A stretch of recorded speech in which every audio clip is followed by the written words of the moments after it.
दोस्तों, हमारा देश भारत दुनिया का 7वां सबसे बड़ा देश है और इसकी सीमाएं भी 7 देशों के साथ लगती हैं। भारत की ये बॉर्डर्स रेगिस्तान की गर्म रेत से लेके हिमालय की ठंडी बर्फ तक हर जगह फैले हैं। आपको जानकर हैरानी होगी कि भारत के बॉर्डर्स की लंबाई 15,200 किलोमीटर है, जो कि दुनिया में तीसरे नंबर पर आती है। Welcome back to the knowledge is everything channel. दोस्तों, अगर आप इस चैनल पर पहली बार आए हैं तो चैनल प्लीज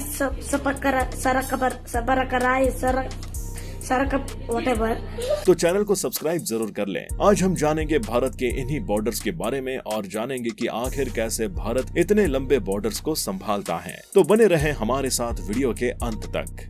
दोस्तों, जैसा कि हम आपको पहले ही बता चुके हैं कि भारत थ्योरेटिकली 7 देशों से सीमाएं साझा करता है, जिसमें पाकिस्तान, चीन, नेपाल, भूटान, म्यांमार, बांग्लादेश और अफगानिस्तान शामिल हैं। वैसे आपको बता दें कि प्रैक्टिकली भारत इस वक्त अफगानिस्तान के साथ कोई भी बॉर्डर नहीं शेयर करता है। दरअसल अफगानिस्तान के साथ लगने वाला ये बॉर्डर पाकिस्तान अधिकृत कश्मीर में मौजूद है। हालांकि इस बात में कोई शक नहीं है कि वो पूरा कश्मीर भारत का ही हिस्सा है, लेकिन फिलहाल उस पर अभी विवाद चल रहा है, जो कि जल्द ही खत्म होगा और भारत का वापस उस पर कब्जा होगा। भारत के पास 15,200 किलोमीटर के बॉर्डर के अलावा 7,500 किलोमीटर लंबी कोस्ट लाइन भी मौजूद है, जिससे भारत श्रीलंका, थाईलैंड, इंडोनेशिया और मालदीव से समुद्री सीमा भी साझा करता है। आपको बता दें कि भारत का पाकिस्तान से लगने वाला बॉर्डर पूरी दुनिया में सबसे सेंसिटिव बॉर्डर है। इस बॉर्डर पर इंडियन गवर्नमेंट ने 15,000 पोल्स पर 1,50,000 ऑरेंज लाइट्स लगवाई हैं। इसी वजह से ये बॉर्डर स्पेस से भी साफ दिखाई पड़ता है। ये lights illegal cross border activities जैसे कि हथियारों और इलीगल सब्सटेंस की स्मगलिंग और घुसपैठ को रोकने के लिए लगवाई गई है। इस बॉर्डर की लंबाई 3,329 किलोमीटर है, जो कि पूरी दुनिया में 9वां सबसे लंबा बॉर्डर है। इस बॉर्डर का साउथर्न पॉइंट अरब सागर के सर क्रीक से शुरू होता है। गुजरात के कच्छ और सिंध के सुजावल के बीच बसे इंडस रिवर डेल्टा में ये बॉर्डर बाकी जगहों से थोड़ा सा अलग है।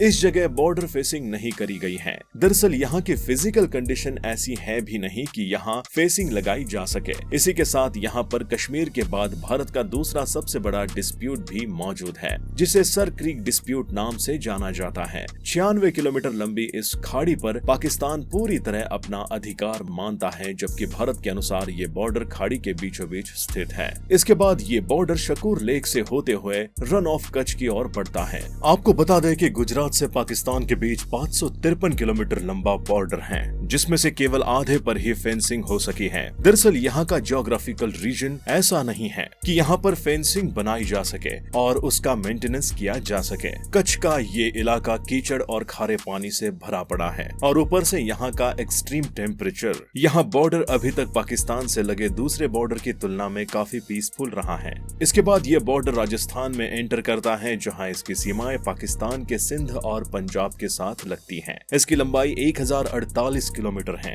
राजस्थान के पूरे बॉर्डर पर फेंसिंग तो हो चुकी है, लेकिन यहाँ के 50 डिग्री सेल्सियस के तापमान में ये मेटल की फेंसिंग कब तक चलेगी, ये कहा नहीं जा सकता। आपको बता दें कि राजस्थान से ही थार एक्सप्रेस चलती है, जो कि 2006 में शिमला एग्रीमेंट के बेसिस पर शुरू हुई थी। ये जोधपुर से शुरू होकर पाकिस्तान की कराची तक जाती है। इसके अलावा केवल समझौता एक्सप्रेस ही हिंदुस्तान को पाकिस्तान से जोड़ती है। राजस्थान के बॉर्डर को क्रॉस करने के बाद ये बॉर्डर पंजाब आता है। बॉर्डर के एक तरफ जहाँ हिंदुस्तान पंजाब है, वहीं दूसरी तरफ पाकिस्तानी पंजाब है। ये सीमा करीब 553 किलोमीटर लंबी है। ये लगभग पूरा क्षेत्र फार्मिंग लैंड है, इसलिए यहाँ पूरे में बड़ी आराम से फेंसिंग कर दी गई है। हालांकि रावी और सतलज नदी का कुछ हिस्सा भारत और पाकिस्तान के नेचुरल बॉर्डर का निर्माण करता है, जिसको गार्ड करने में BSF को काफी तकलीफों का सामना करना पड़ता है। ये बॉर्डर सबसे ज्यादा सेंसिटिव माना जाता है और इसी के साथ यहीं से सबसे ज्यादा घुसपैठ की खबरें भी सामने आती हैं। इतना ही नहीं, बॉर्डर के इस हिस्से से सबसे ज्यादा स्मगलिंग भी होती है। इसी के साथ भारत का सबसे मशहूर बॉर्डर अटारी वाघा भी यही है, जिसके वीडियो आपने अक्सर देखे होंगे।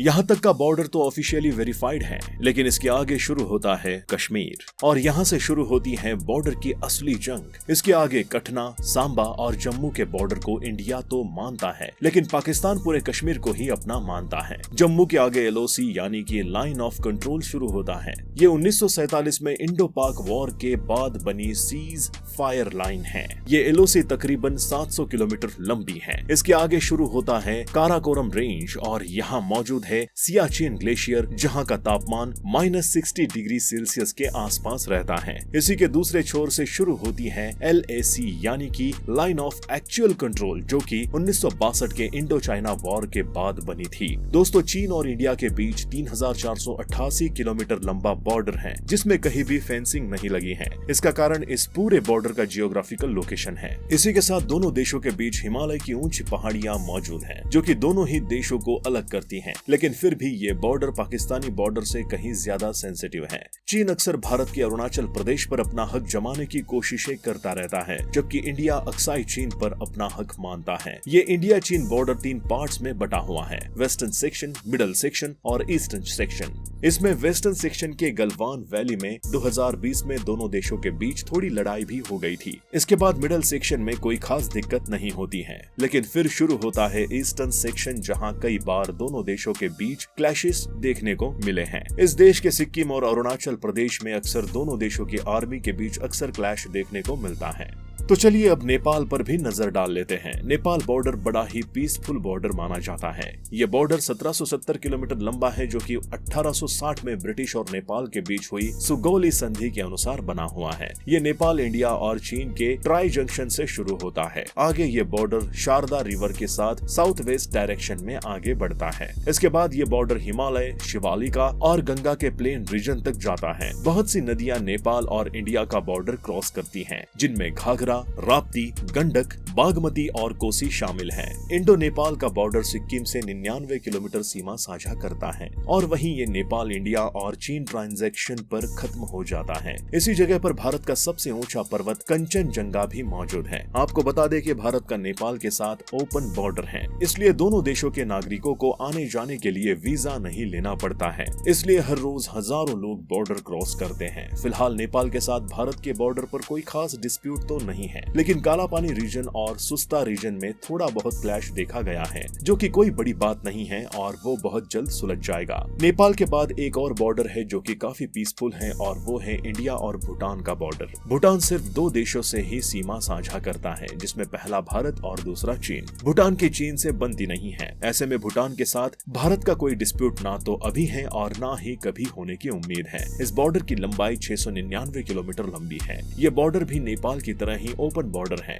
और यहाँ के लोग भी बिना वीजा के बॉर्डर क्रॉस कर सकते हैं। तो चलिए बात करते हैं बांग्लादेश की। भारत के सबसे लंबी अंतर्राष्ट्रीय सीमा बांग्लादेश के साथ ही है। ये लगभग 4096 किलोमीटर लंबी है। बांग्लादेश बॉर्डर भारत के वेस्ट बंगाल, आसाम, त्रिपुरा, मेघालय और मिजोरम से लगता है। 2015 से पहले तक ये दुनिया का सबसे कॉम्प्लेक्स बॉर्डर था, लेकिन मई 2015 में इंडिया और बांग्लादेश ने इस प्रॉब्लम को सॉल्व कर लिया। इसमें इंडिया को अपनी थोड़ी जमीन गंवानी पड़ी थी, लेकिन कम से कम ये बवाल तो खत्म हुआ। इंडिया बांग्लादेश का ये border south western point Sundarban से शुरू होता है, जो कि भारत के मिजोरम राज्य में जाके खत्म होता है। भारत के लिए बांग्लादेश और भारत का ये बॉर्डर थोड़ा सा चिंता का विषय बना रहता है। हालांकि ये बॉर्डर लगभग पूरी तरह फेंसड है, लेकिन बॉर्डर के दोनों ही ओर घनी आबादी है। सबसे ज्यादा दिक्कतें वेस्ट बंगाल, आसाम और त्रिपुरा में देखने को मिलती हैं। इन क्षेत्रों में अक्सर स्मगलर्स पकड़े जाते हैं, इसलिए भारतीय आर्मी ने स्मगलिंग और इलीगल इमिग्रेंट्स को रोकने के लिए शूट ऑन साइट पॉलिसी अपनाई है, जिसके चलते अक्सर यहाँ बॉर्डर पर इलीगल इमिग्रेंट्स BSF पर पत्थरबाजी करते हैं। इसके बाद बारी आती है म्यांमार बॉर्डर की। इंडिया और म्यांमार की बॉर्डर की लंबाई 1643 किलोमीटर है। इस बॉर्डर का नॉर्थन पॉइंट इंडिया, म्यांमार और चीन ट्राई पॉइंट से शुरू होता है, जो कि India, Myanmar, Bangladesh try point पर खत्म होता है। वैसे तो इस बॉर्डर के पास पॉपुलेशन डेंसिटी काफी कम है, लेकिन फिर भी ये बॉर्डर काफी कॉम्प्लेक्स है, जिसका सबसे बड़ा कारण है कि ज्यादातर बॉर्डर फॉरेस्टेड माउंटेन से गुजरता है, जहां की सुरक्षा कर पाना इतना आसान नहीं होता है। इसी के साथ ये पूरा एरिया अंडर डेवलप्ड है और इस बॉर्डर के थ्रू आर्म ट्रैफिकिंग, स्मगलिंग और घुसपैठ का भी खतरा बना रहता है। ऊपर से इस बॉर्डर के रास्ते से म्यांमार के रखाइन राज्य के रोहिंगा मुस्लिम भी भारत में घुस आते हैं। इंडो म्यांमार बॉर्डर कई एथनिक ग्रुप्स कोकी, चीन, नागा और मिजो को डिवाइड कर देती है, इसीलिए यहाँ पर एक यूनिक अरेंजमेंट किया गया है। इसे फ्री मूवमेंट कंटेनमेंट रेजिमे के नाम से जाना जाता है। इसके अनुसार बॉर्डर के दोनों ओर से नजदीकी ट्राइबल लोग बॉर्डर के 16 किलोमीटर के एरिया तक बिना वीजा के आ और जा सकते हैं। इसी वजह से यहाँ पर सिचुएशन काफी अस्त व्यस्त हो जाती है। तो दोस्तों, थे ना इंडिया के ये बॉर्डर्स बड़े ही रोमांचक। आपको इनमें से कौन सा बॉर्डर सबसे ज्यादा खतरनाक लगा, हमें कमेंट सेक्शन में जरूर बताएं। अगर आपको हमारा ये वीडियो पसंद आया हो तो वीडियो को लाइक और शेयर करें और ऐसे ही और भी वीडियोस को देखने के लिए हमारे चैनल नॉलेज इज एवरीथिंग को सब्सक्राइब करके बेल आइकन को प्रेस कर दें ताकि आपको हमारे वीडियोस की जानकारी सबसे पहले मिल सके।